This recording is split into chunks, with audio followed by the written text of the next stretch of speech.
Hello, you're watching TVP World News. I'm Jonasz Lewiński. The G7 issued a joint statement pledging to keep Russian assets frozen until the end of the war and to support Ukraine's future recovery. The declaration was released by the Canadian government, which holds the G7 presidency until the end of the year. In the written note, the group reaffirmed that Russia's assets will remain immobilized until the country ends its aggression and pays for the damages caused to Ukraine.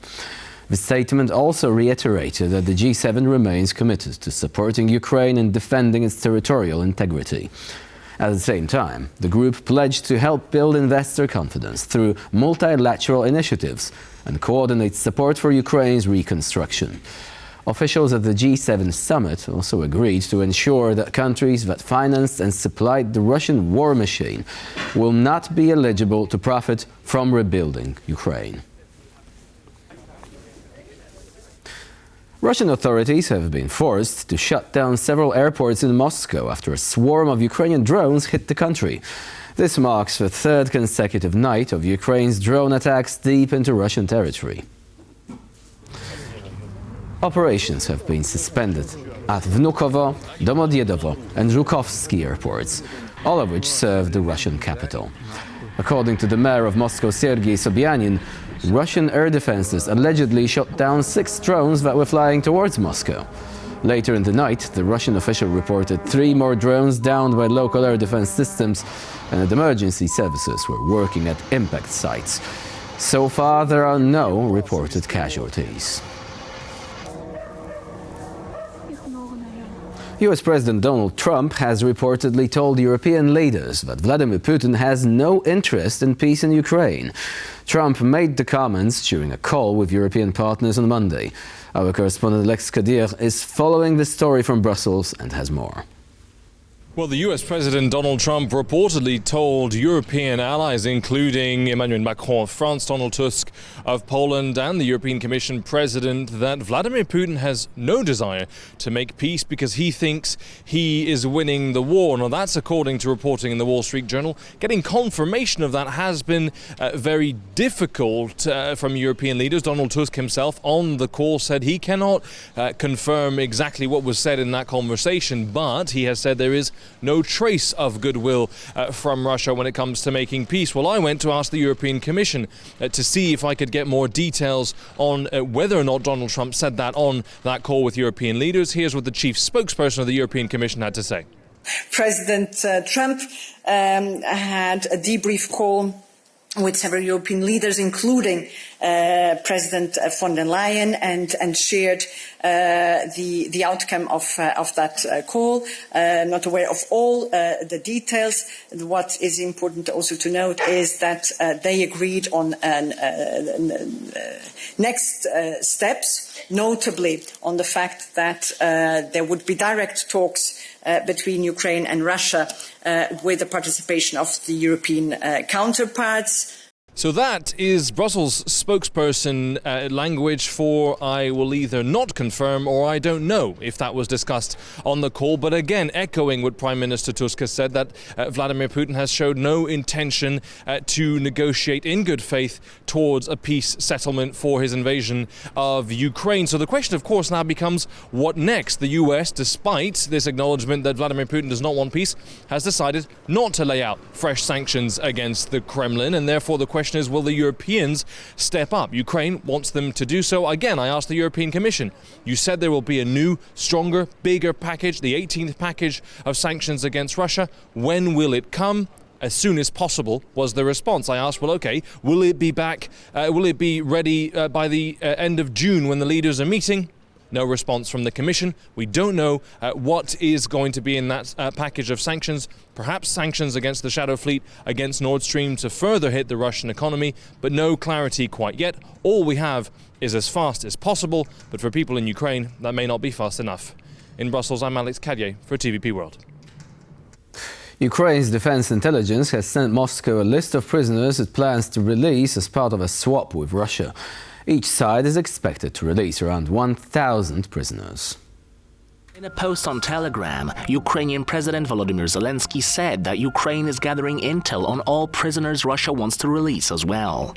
He also added that the POW exchange is, quote, likely the only concrete result of the talks in Turkey, conducted by Ukraine and Russia in Istanbul last week. Both sides have agreed to prisoner exchanges previously, but mostly on much smaller scales.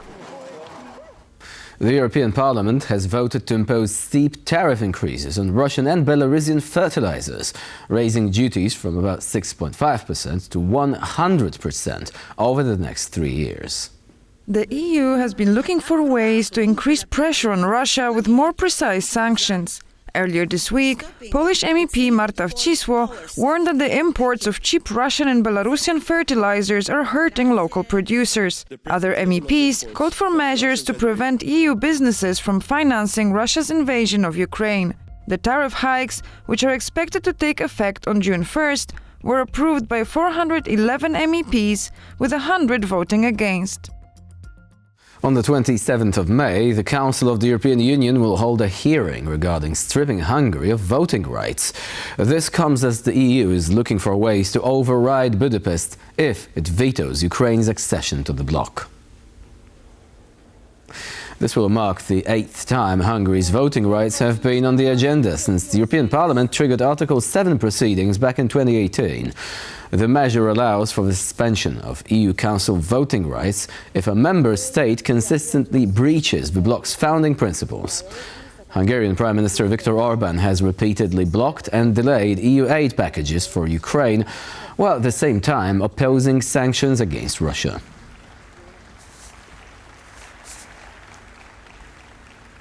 A heavy police presence greeted Georgian opposition leader Zurab Japaridze at Tbilisi City Court, where he was later placed in pre-trial detention.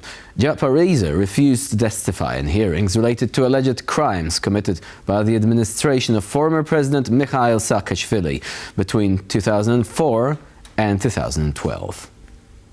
Zurab Japaridze is a libertarian politician who co-leads the country's Coalition for Change. He believes the Saakashvili investigation is nothing more than a propaganda exercise by the ruling party Georgian Dream. Meanwhile, Bidzina Ivanishvili, the former prime minister and founder of Georgian Dream, has been vocal about his plan to ban any opposition party with ties to Saakashvili. Japaridze has been detained before. In December, he landed in jail as one of the leaders of the protest movement, sweeping the country since the last parliamentary election in October 2024.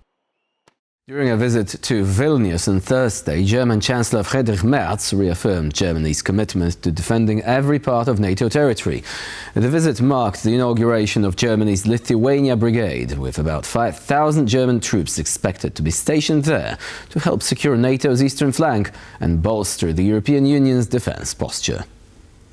We are now in the heart of Vilnius at Cathedral Square, where a special inauguration ceremony for the German Army's 45th Armored Brigade took place. Today's event marks the official beginning of the unit's operations in Lithuania. The ceremony was attended by Lithuanian President Gitanas Nausėda, German Chancellor Friedrich Merz, Lithuanian Minister of Defense Dovilė Šakalienė, and her German counterpart Boris Pistorius. Anyone who challenges NATO must know that we are prepared. Anyone who threatens any ally must know that the entire alliance will join in and defend every inch of NATO territory. We must be ready to do everything to defend ourselves so that we never have to. According to the Lithuanian defense chief, this move by Germany to deploy its troops on another country's soil for the first time is a historic example of leadership. The brigade's soldiers will work to defend the alliance during their stay in Lithuania, and Lithuania will do its best to ensure that the infrastructure is in place on time and all the necessary support is provided. We share with the Chancellor our strong support for the transatlantic link, and we realised that the withdrawal of American troops would create additional threats for the security of the eastern flank. Currently, there are about 500 brigade members serving in Lithuania. The unit is expected to reach full strength in 2027, when 5,000 German troops and civilians will be deployed to Lithuania. And even though it was raining a bit today, I can assure this is a good day for Lithuania and for the whole NATO. Straight from Vilnius, Evgeny Rusakov for TVP World. Polish Prime Minister Donald Tusk took part in an emergency briefing with the Polish Navy yesterday. Earlier this week, Poland deployed forces in the Baltic to deter a Russian Shadow Fleet vessel that was acting suspiciously near undersea power cables. During the briefing, Tusk pledged to provide drones for the Polish army. We have made the decision to immediately initiate the procurement of drones for the Polish Navy. These are very complex platforms that will allow us to effectively monitor what is happening underwater, on the water and above the water at much lower cost than when we have to deploy specialized ships. After listening to the recommendations of high-ranking naval officers, we are giving the green light to proceed. In an interview with TVP World, Dariusz Jelonek, president of the Polish Shipping Companies Association, discussed the effects of disruptions caused by Russia's Shadow Fleet in the Baltic Sea. However, it will of course the NATO vessels, which will be going around these farms, etc., and make some checks on the other ships, etc. They may interfering a bit with the trade, but we're looking what's happening now with this. While we're talking about the Shadow Fleet, the Moscow Shadow Fleet, of course there will be a lot of disturbance in the Baltic Sea. The Romanian Constitutional Court has certified the presidential mandate of Nicu Șordan, winner of the second round of elections held on the 18th of May. Romania's top court has officially certified the results of the May 18th presidential election, confirming Nicu Șordan as Romania's next president. Dan himself attended the session and was joined by Ilie Boloyan, who acted as interim president following the resignation of Klaus Iohannis. In his speech at the session, Nicu Șordan vowed to guarantee civil liberties during his presidency. Earlier on Thursday, the Romanian Constitutional Court unanimously rejected an appeal filed by defeated presidential candidate George Simion. In his appeal, the politician called for the vote to be annulled on the grounds of foreign interference. As Poland heads towards its crucial presidential runoff on the 1st of June, all eyes will be on the live broadcast of a highly anticipated debate on Friday. For the first time, the two contenders will face off in a direct question and answer format, promising a dramatic showdown with high stakes. On Friday at 8 p.m. CET, Poland will witness a historic live presidential debate. In a unique and intense format, the two candidates will engage in a face-to-face exchange of questions and answers, offering voters a chance to see how each contender handles uncomfortable issues and articulates their vision of the future. In the history of Poland's post-communist democracy, presidential debates have proven pivotal in shaping election outcomes. Iconic moments like the 1995 debate between Lech Wałęsa and Aleksander Kwaśniewski, when Wałęsa's aggressive tactics shook the political landscape, or the 2007 clash between Donald Tusk and Jarosław Kaczyński, when Tusk's barrage of questions on everyday concerns turned the tide in his favor, show the true power of such debates. As the candidates prepare to face each other in this high-stakes event, the outcome of Friday's debate could very well set the stage for the decisive vote on June 1st. And with the second round of Poland's presidential election just days away, voters are eager to learn more about the two remaining candidates. As leading right-wing contender Karol Nawrocki heads into the June 1st runoff, a media stir has emerged over what might be hidden beneath his campaign suits.